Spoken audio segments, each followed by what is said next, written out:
Good afternoon, everybody. Hello. Happy June. The semester is starting to fade into our memories at this point, so we can all be a little bit happier about life. Okay. The meeting of the Faculty Senate will now come to order. Welcome, everyone. If you've not done so already, please make sure to check in with your Seaboard mobile ID app so you get credit for attendance, or if you're having difficulty, see either Judy or Morgan at the front or the back of the room here at some point. For our colleagues connecting from a distance, please begin your response with Potomac State or WVU Tech. Potomac State, how many are present? Thank you. That looks like a lonely vigil. WVU Tech, how many are present? Okay, well, two lonely vigils. Thank you very much for attending. I appreciate that. All right, we officially have a quorum for today. All right, for approval, minutes of the May 13th Faculty Senate meeting. The minutes of the previous meeting have been distributed as an annex to your agenda. Are there any additions or corrections to the minutes from the May meeting? Okay, hearing none, the minutes are approved as written, and we will move to report from our president, Gordon Gay.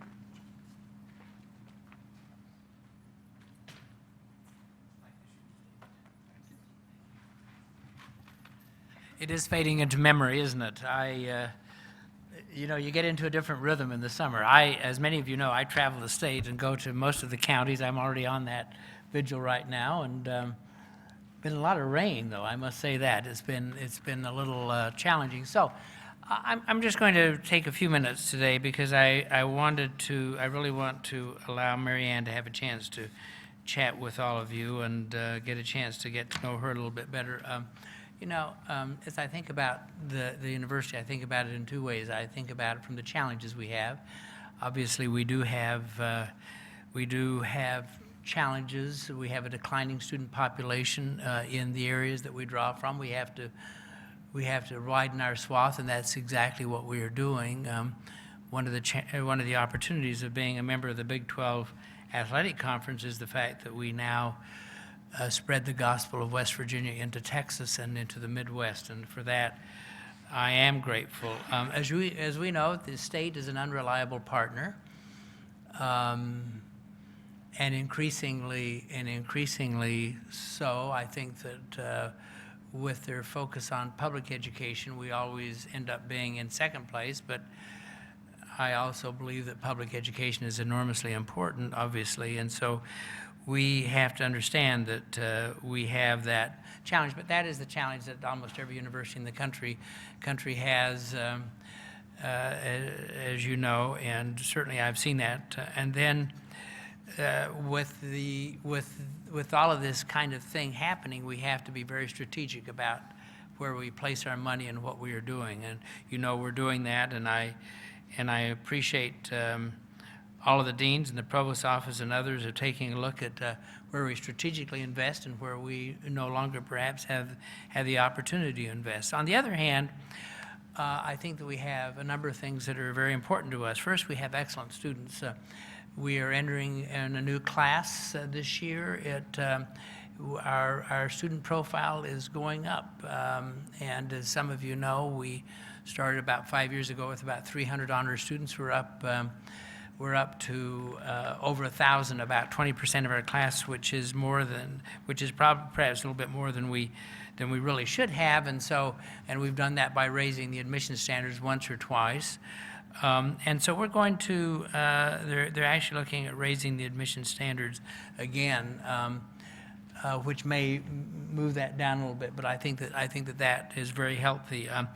Obviously, we have an outstanding faculty, and I'm grateful for the work that people are doing every day. We have now entered into the R1 status, which puts us in a very rarefied atmosphere, and we work hard to continue to grow that number. I will say that 2 years ago, when we entered into the R1 status, we were about 1/30th out of 130. We slipped in. We're now up to about the 90th of the 130 institutions, and we expect to continue to grow. We have We have a growth in our recruitment again. I think that our numbers will look very positive, but that is done with a lot of hard work. And the other thing is that our retention rates are going up, and I will say this to everyone in this room, our retention rates are the most important issue. If our retention rates go up 2 or 3 or 4%, we don't have a financial problem.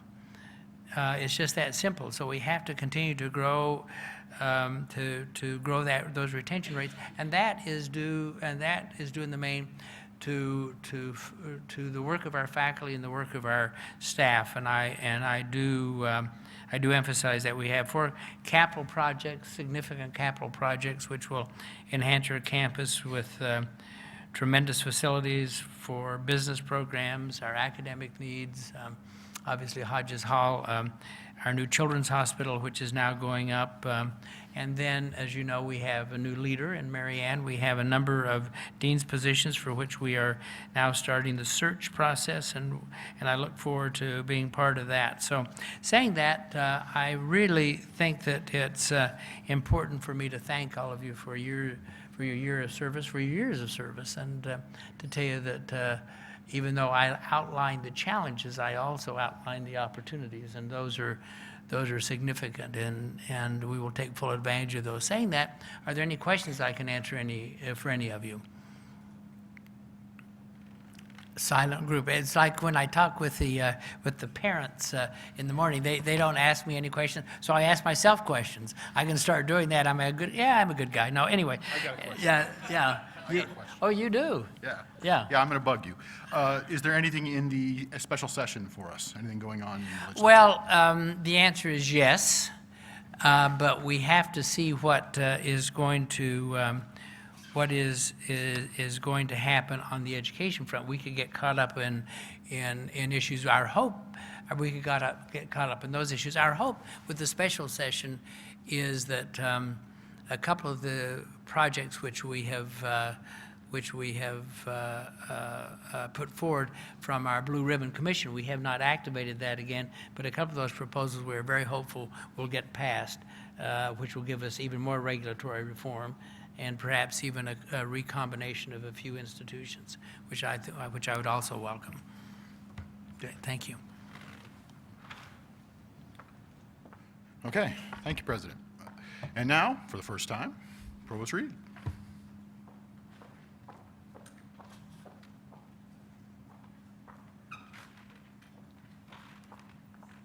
Good afternoon. It is a pleasure and an honor to be here to deliver or to share with you my first provost report, even though I'm technically not the provost. And in fact, I've got about 2 more weeks till I assume that role. But I thought it would be important to share with you some of what I've been doing during this transition, and to answer any questions you might have, which I will answer to the very best of my ability. So it is a time of transition, and we are saying goodbye to our beloved Provost Joyce McConnell.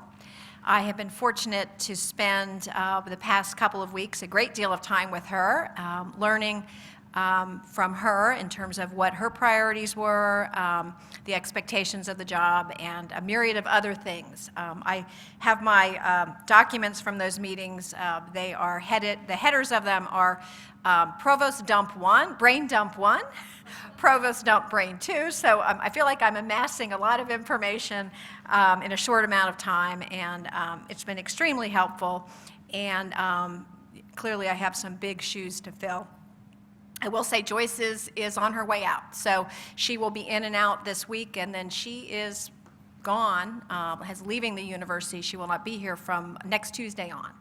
So we really are in a transition period.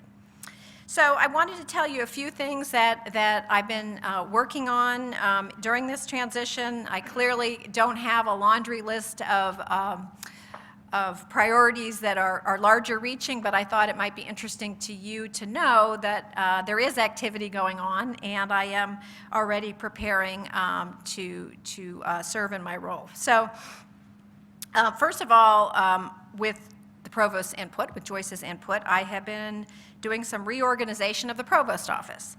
And that will, I believe, allow us in the coming couple of years to work very quickly on what I think were going to be some of our major initiatives. So I'll tell you what those are, and it may be a little insider baseball, but you may have an interest in this.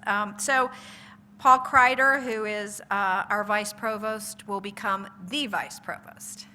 We currently have 2 vice provosts. You may not have realized that. And John Campbell is going to be moving to another assignment that is going to be focused on research and particularly around retention issues. But Paul will be the vice provost. So technically, it's not the same position, but in the new position, we're creating a assistant or associate provost of undergraduate programs. And this is a person who will help to manage or oversee the day-to-day operations of our undergraduate programs, but who will also be tasked with really important initiatives around retention and new program growth. Because I do believe that the way, one of the main ways we're going to increase enrollment at the institution, besides retention, is to create new, exciting academic programs that will attract new students to the university.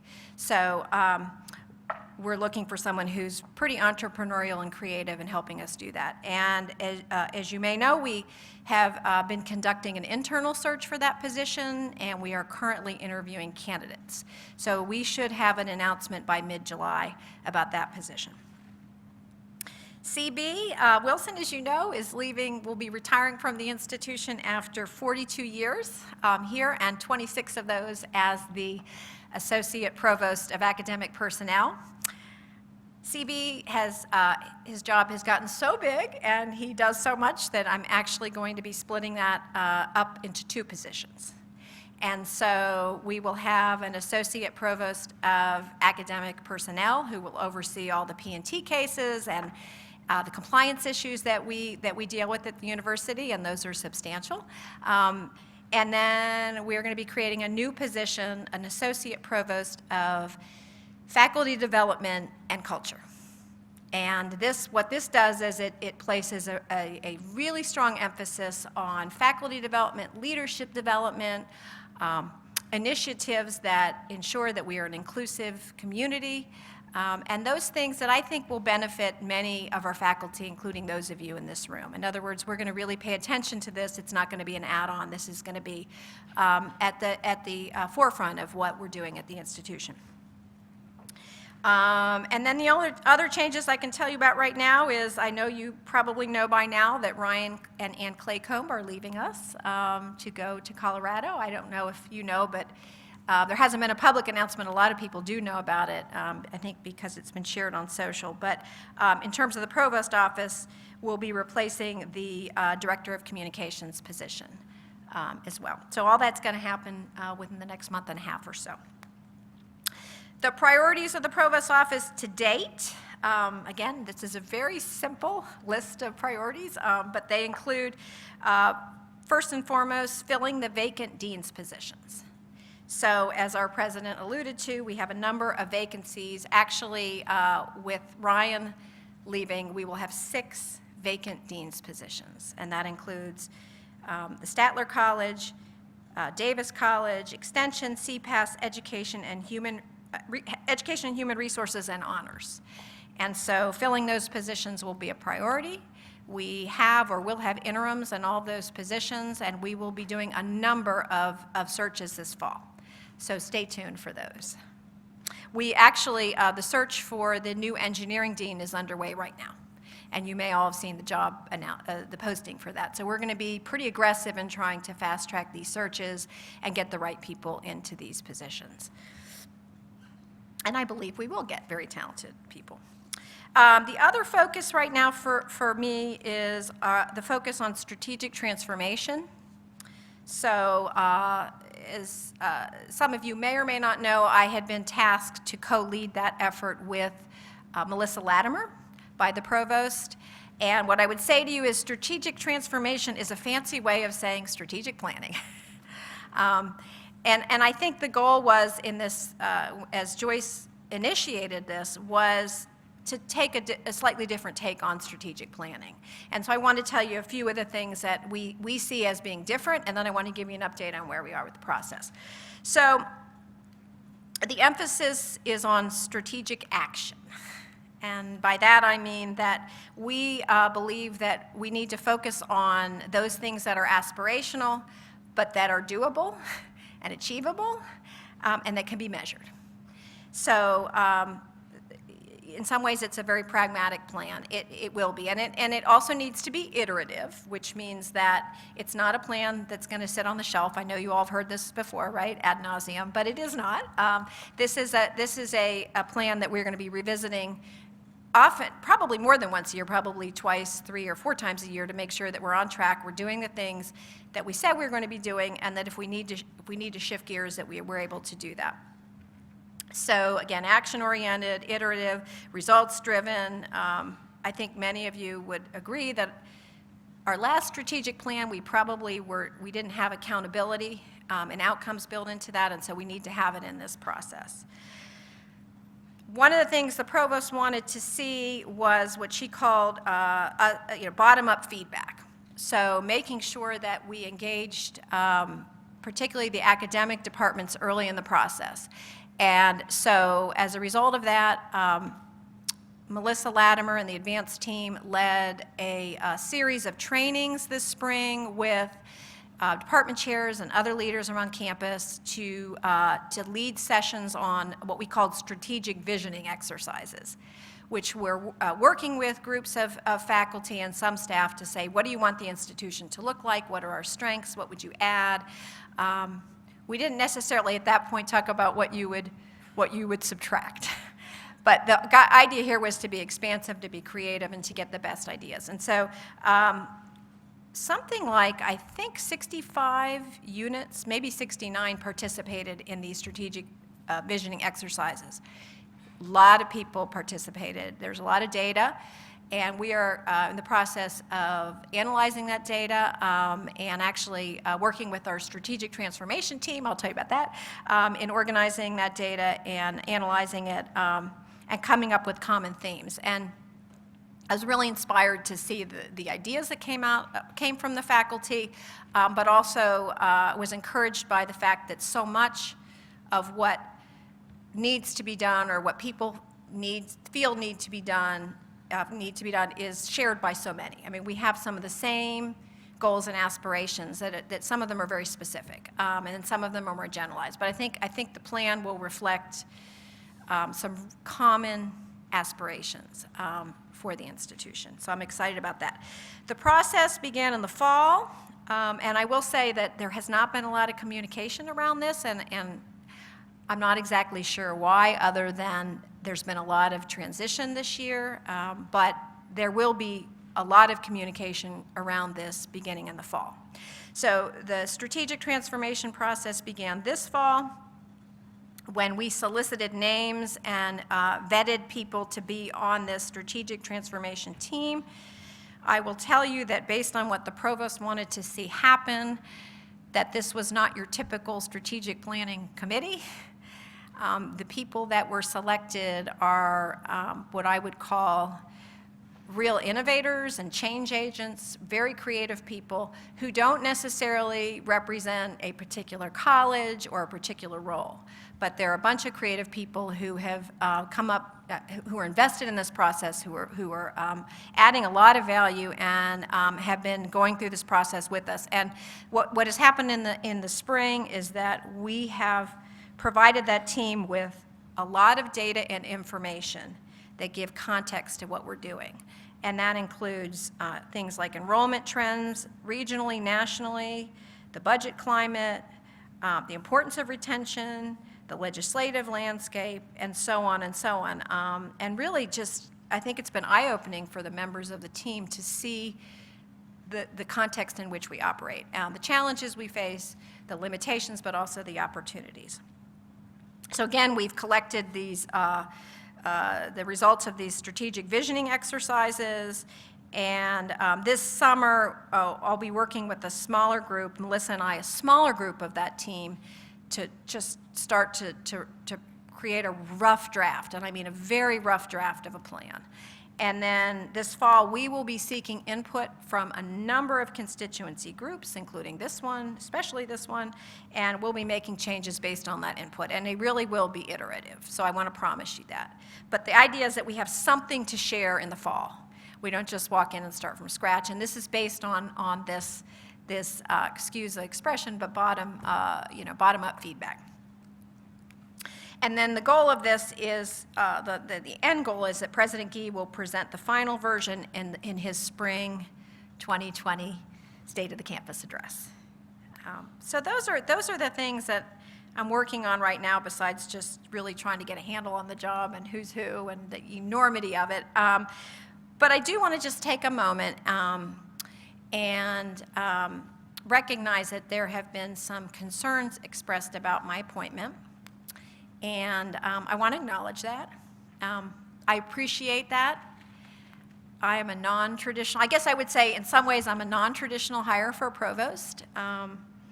So I can appreciate that there might be some questions. I'm not here today to defend my appointment or to defend my qualifications, but I just want to say a couple of things to you from the heart.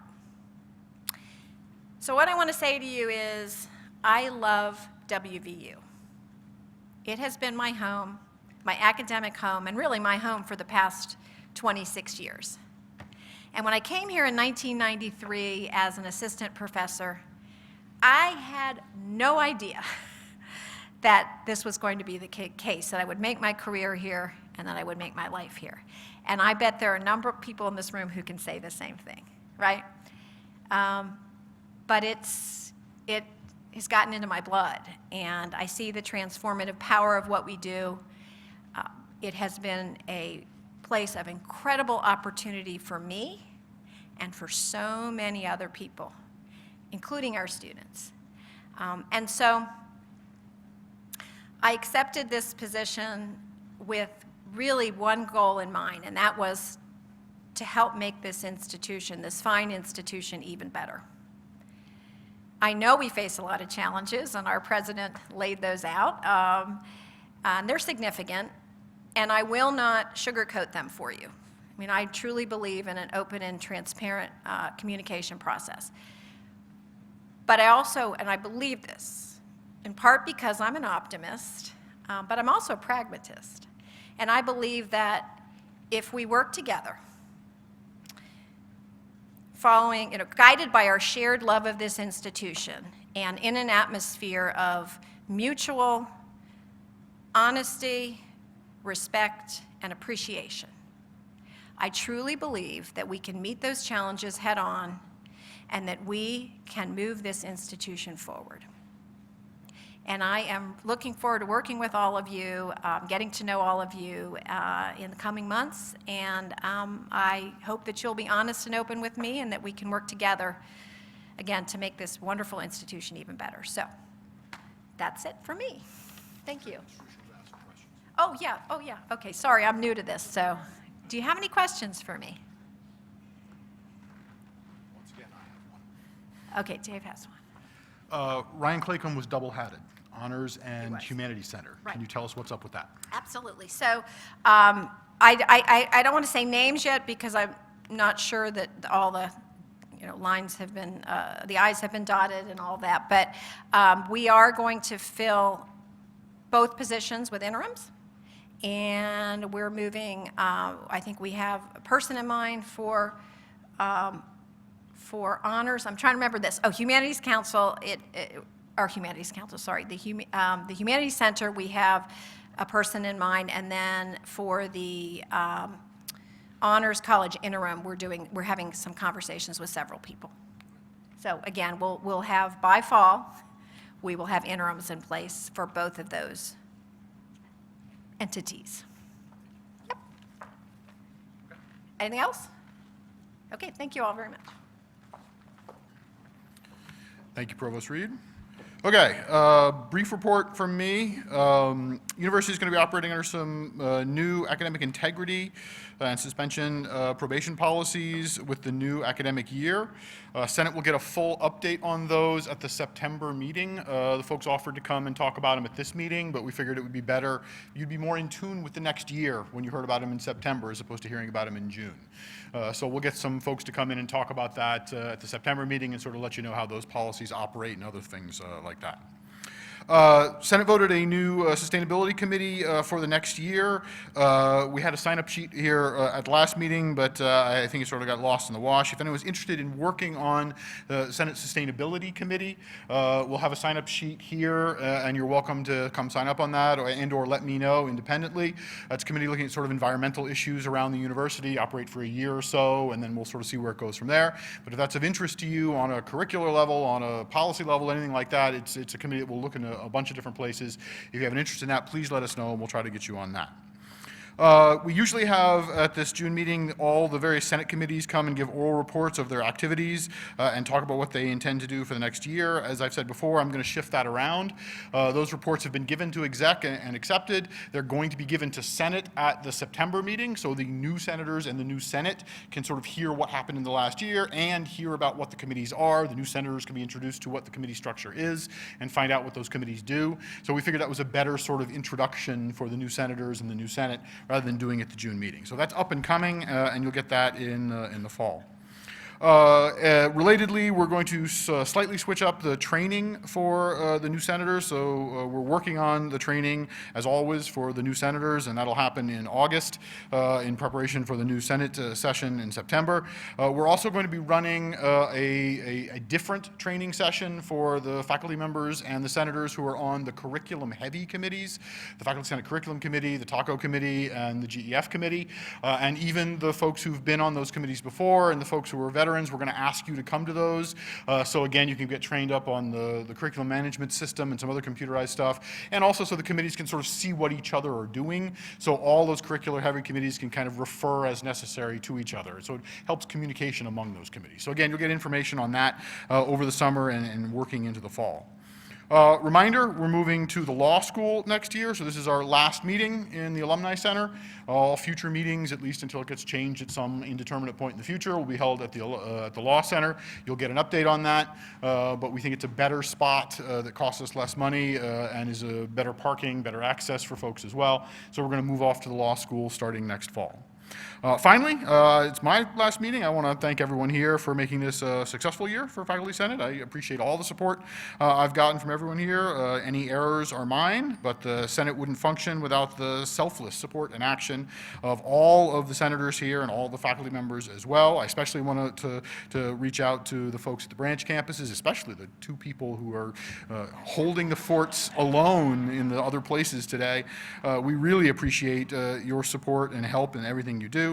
I should also note that we literally couldn't exist without Judy Hamilton. We cannot do this without her. And a new addition, Morgan. I don't know where Morgan got to around here. She's manning the hallway somewhere. Hi, Morgan, stick your head in here at some point so we can say hi to you.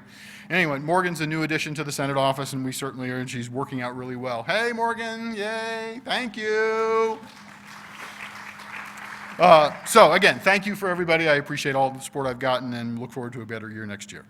All right, next up on the agenda, the Curriculum Committee report. Ed is not here, so I'm going to do this myself.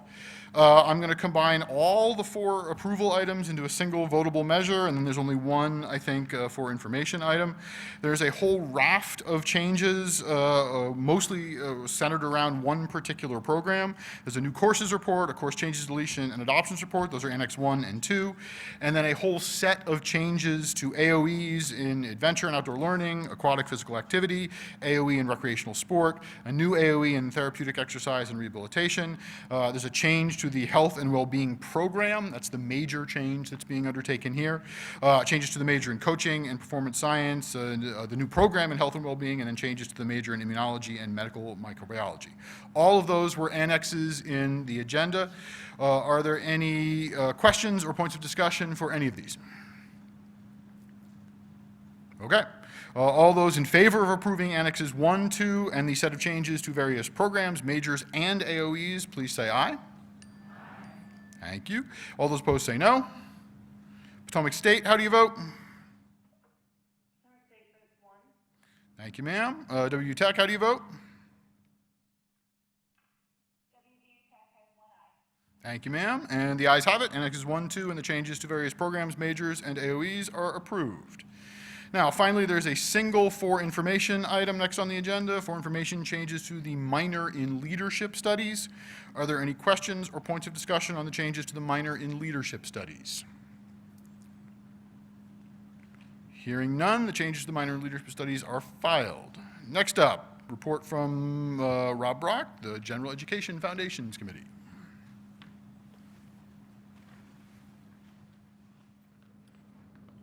I have one change, Annex 3. It's an approval for a new course. Okay, so GEF Actions, Annex 3. Are there any questions or points of discussion for Annex 3? Okay, all those in favor of approving Annex 3 say aye. Those opposed say no. Potomac State, how do you vote? Potomac State, 1 aye. Thank you. WVU Tech, how do you vote? WVU Tech has 1 aye. Thank you. The ayes have it. Annex 3 is approved. There are no for information items, so next up would be a report from the Teaching and Assessment Committee from Professor Martucci, who is absent. Okay. We'll assume things went well. All right, next up, Carolyn Atkins, report from the Committee on Committees.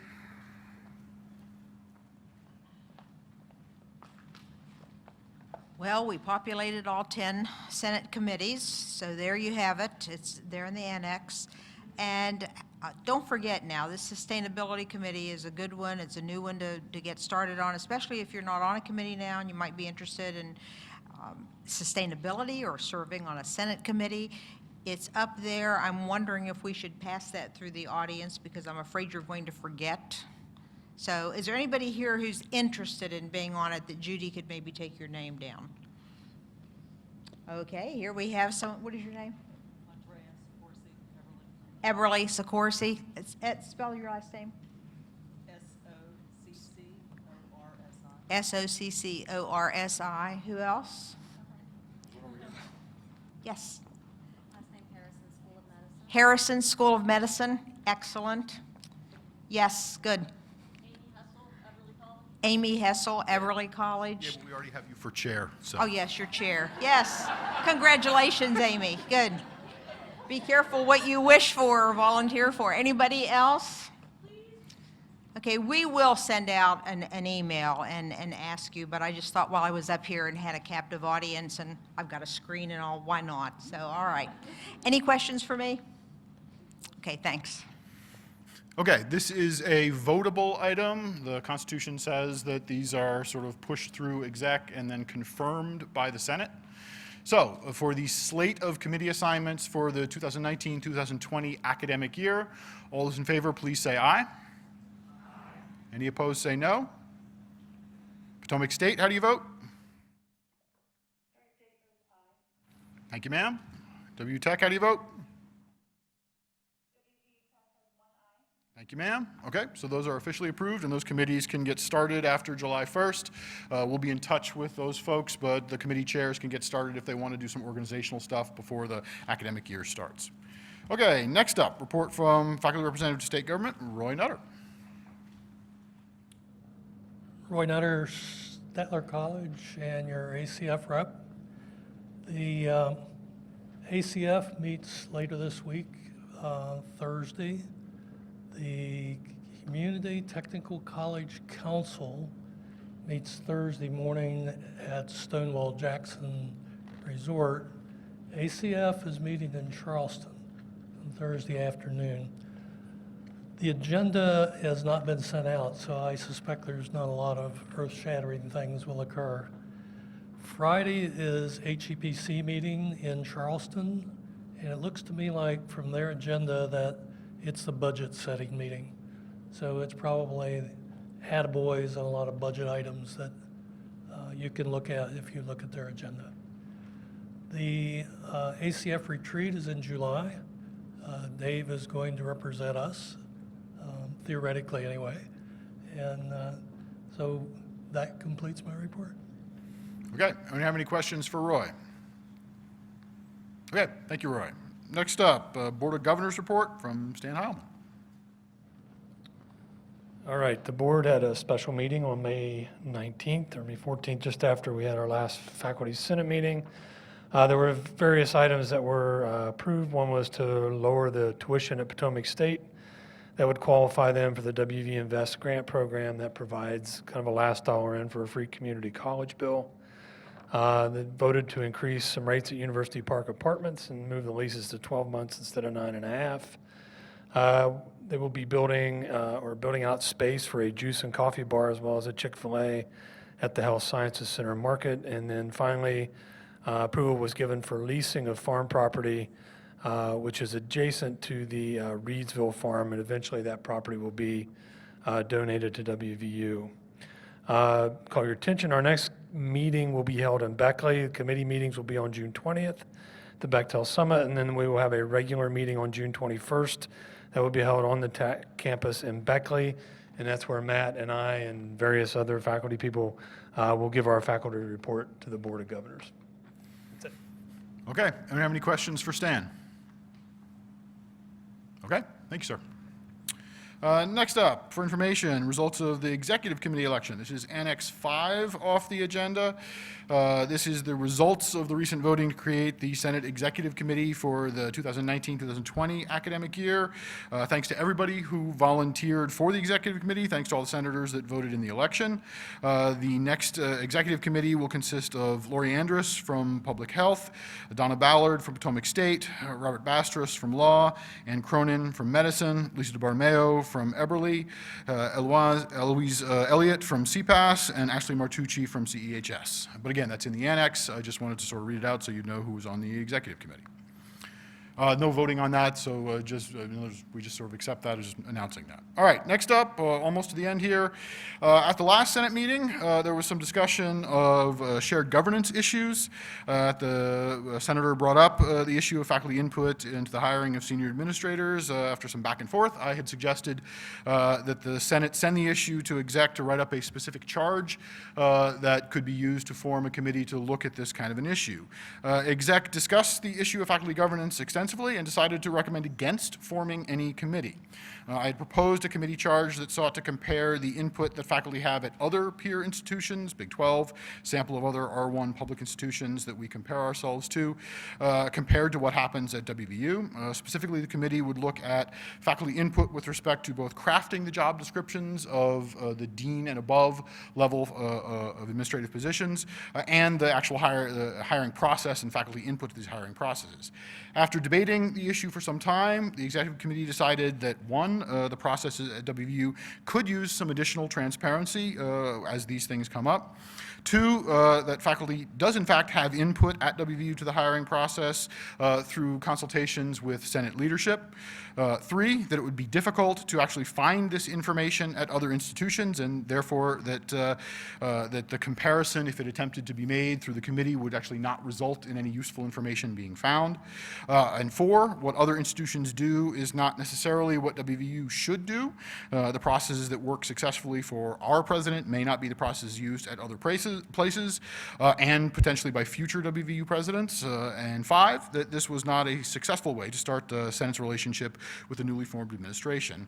Therefore, the executive committee voted to form no committee, nor refer the issue to any other committee like faculty welfare or anything else like that. Therefore, the issue will end here unless any senator would like to propose any sort of alternative course of action. Is there any discussion or comment?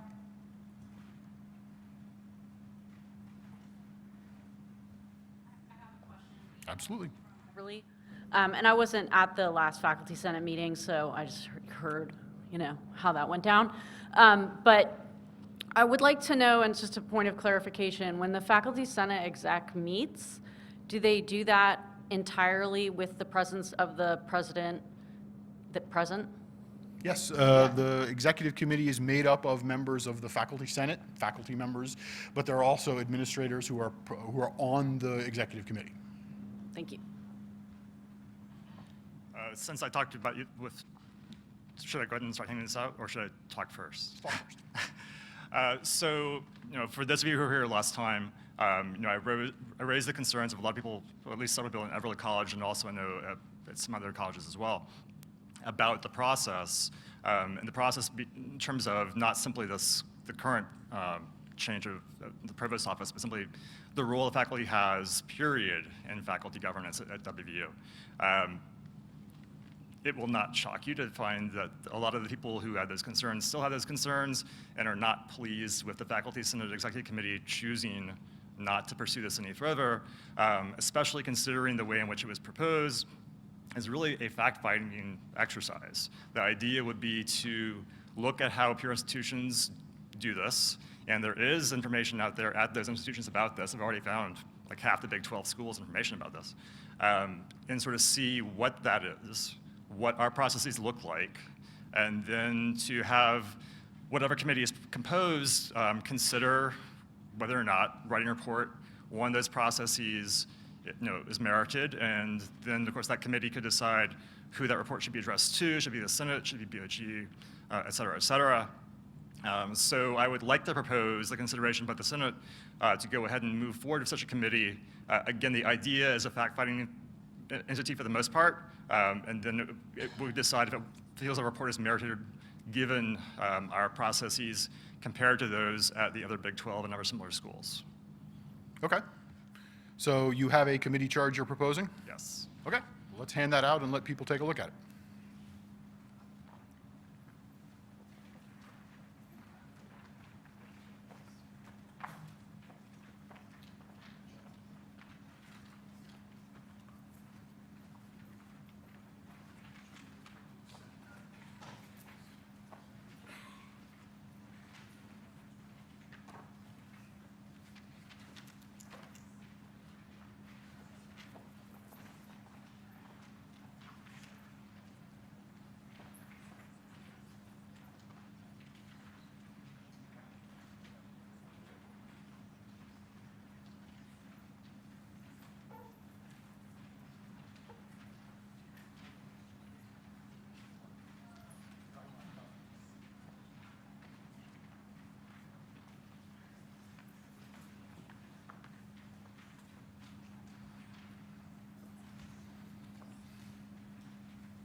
All right, we'll give folks a few minutes to take a look at this. We're trying to get it off to the branch campus folks as well. Had a little technical snafu on that end, but give folks a chance to read through this.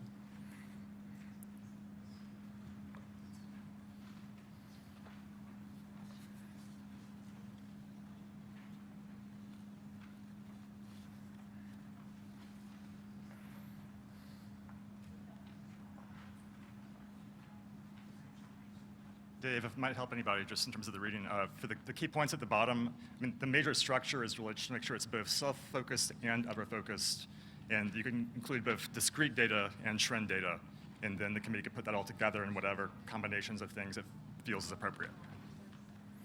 So again, I've got this up on the screen here too as well. It comes in two parts. There's a preamble at the beginning, which is the standard form to sort of argue as to why a committee should be proposed. As Senator Critchlow notes, the meat of this is the second half, which actually sets out the charge of the committee.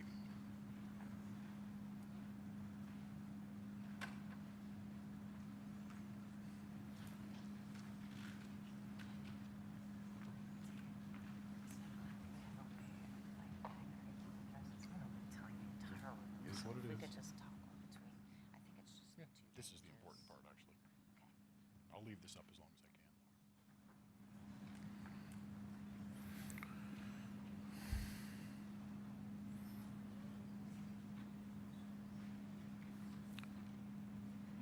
Would anyone like to speak to this?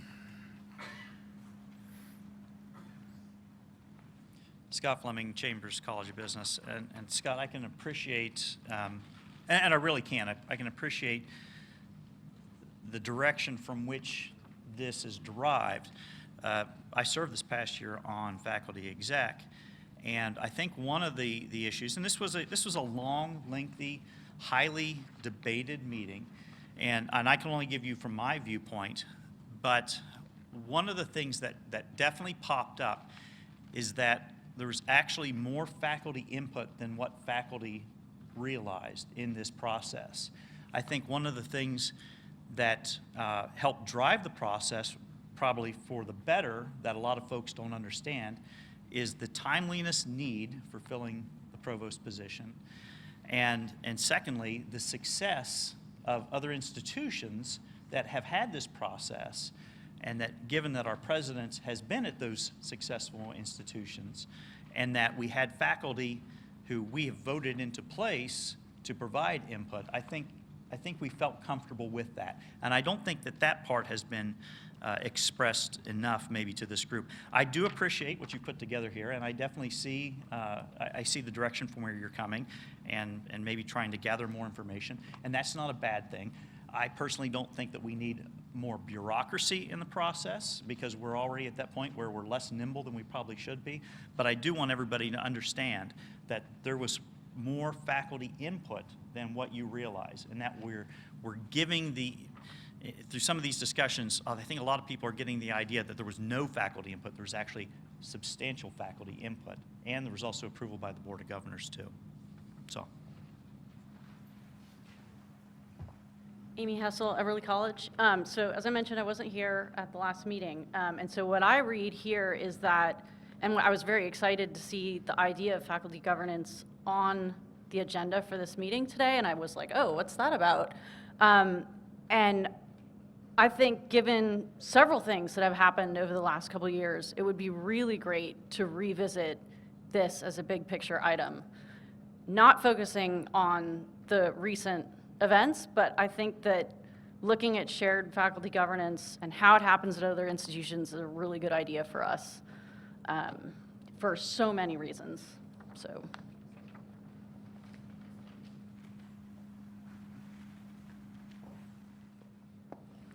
Hi, I'm Jessica Mcmillan from the WVU Libraries, and I am in favor of having a committee like this.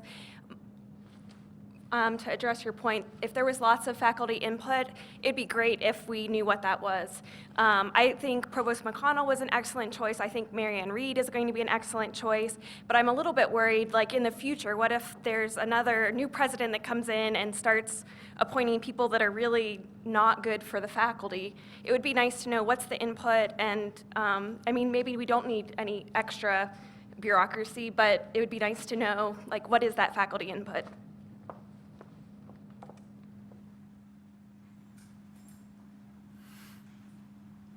Any other comments or points of discussion?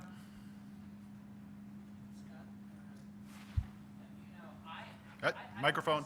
Microphone.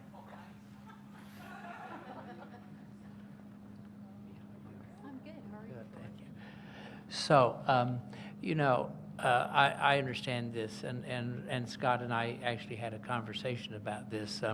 I think that any time that you can have an opportunity to review what we are doing and to have a transparent conversation about it, I think it's good. I actually think that that is a good resolution. I have no problem with it. Quite the contrary. I think that sometimes light is better than darkness. This is a very complex institution. I do appreciate, though, the fact that at the executive committee, when we had an opportunity to talk about this, and I was queried very carefully about how did we move forward, how do we do this, the same that I did with Provost McConnell. So, and I think that obviously, as you could tell today, we have an excellent choice in Marianne, and I'm very proud to have her as our provost. But anytime that we can be more transparent, I welcome that. And I think that this is a much different conversation than the one that we had the last time. And as Scott and I both agreed that we got a little heated, and I've been known to do that. I'm a redhead and I'm an Irishman, so there you go. But I just want to be on the record about that. Thank you, sir. Any other comments or points of discussion? Going once, going twice. All right, we will distribute ballots. A yes is in favor of forming the committee as written. There were no proposed changes to the charge, so we'll go with what's written in the document. A no would be against forming the committee as written. As I said, we'll distribute the ballots, get those back, count them relatively quickly, and let you know what's going on.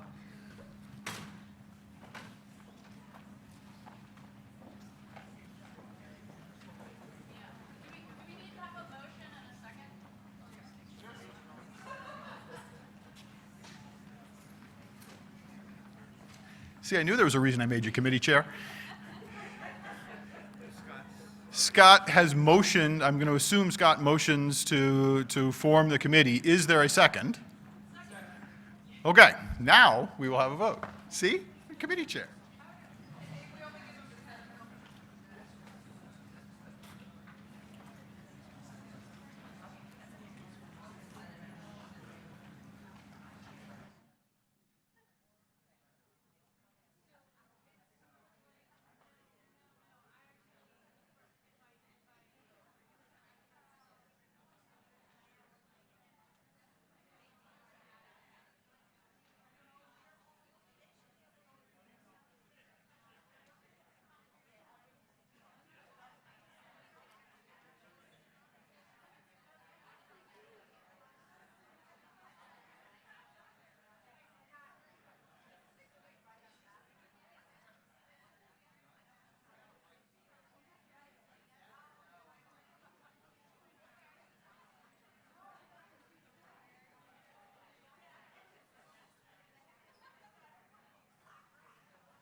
The question is, which number we are writing on the back? Yes or no? What do you mean by which number? Which number on the fillage? Just write yes or no. Yeah, but the question over here is rampant. You're getting numbered. I'm sorry, I don't understand. You're going to get some both ways. I will repeat what the vote is. Please do.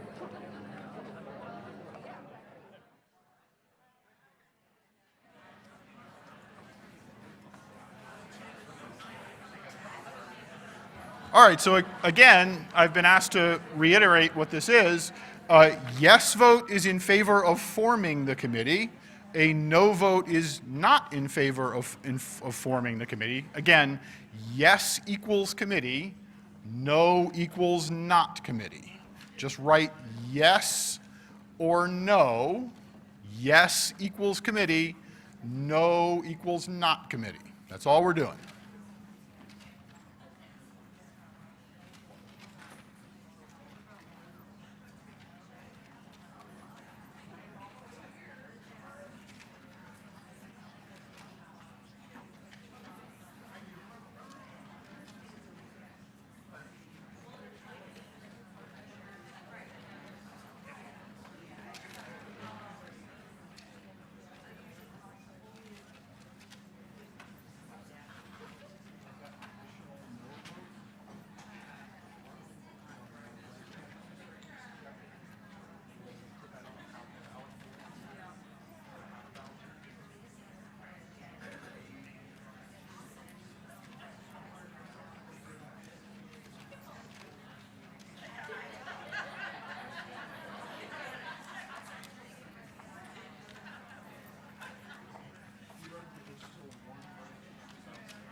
If it goes yes, I will say.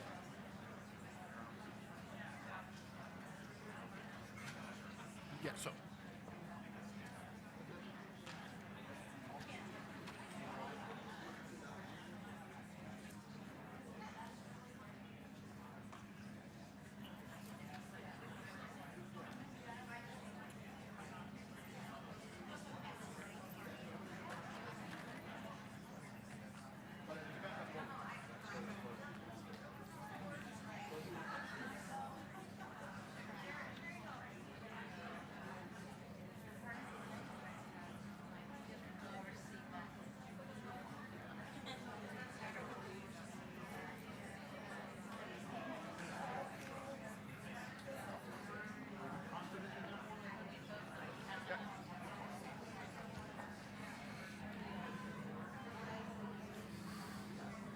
All right, folks, thank you for that brief delay. The ayes have it, so the committee is formed. Normally, the process of populating a committee is that it moves to the Committee on Committees, which then reaches out to find volunteers and asks members of both the faculty and the Senate to serve on committees, because we have both senators and non-senators serve on committees. My absent some other alternative, that's probably what we'll do here, but I'll let the chair of the Committee on Committees sort of have a brief word here.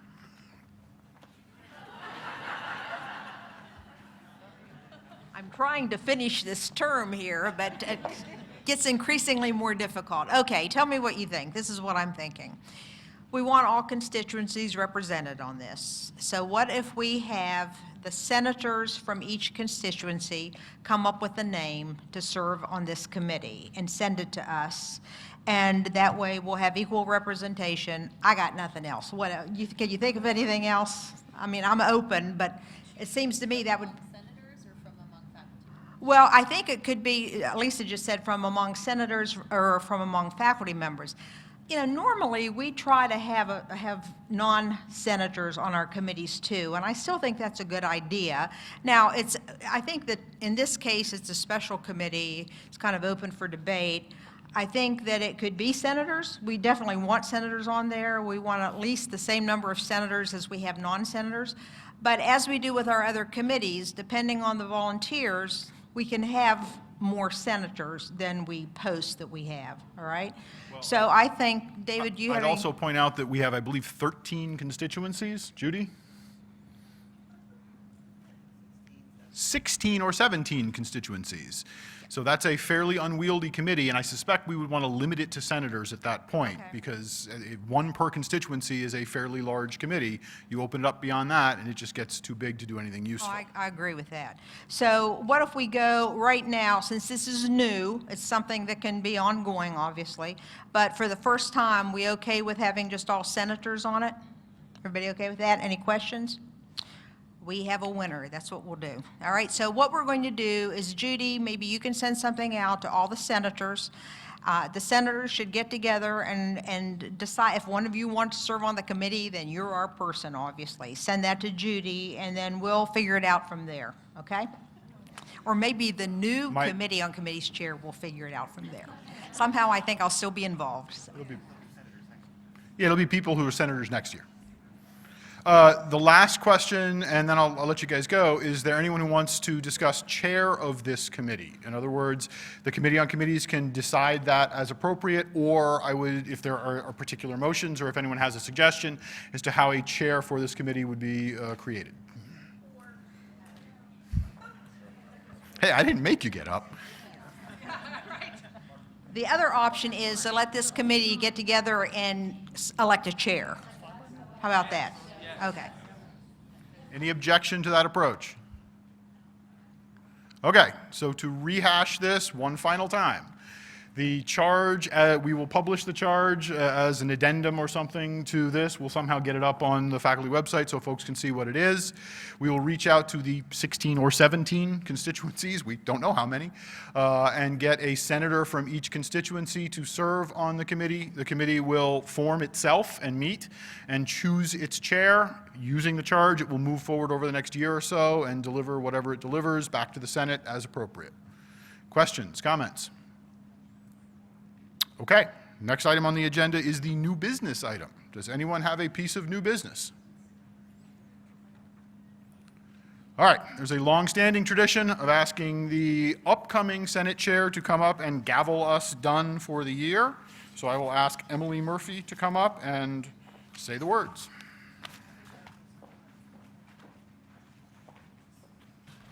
So before I call the meeting to an end, I just want to take the time to really thank and applaud Dave for all his hard work this year. I got to know Dave over this year, and he is truly he's been an amazing chair. He really always looks at both sides of the picture and is like very fair, and all that you can say is he's just been a great chair, and I hope that I can fill his shoes at least a little bit next year. So thank you so much, Dave. And this is a little something for you. So, given that, do we have a motion to adjourn? Do we have a second? Then this meeting is adjourned. Enjoy your summer.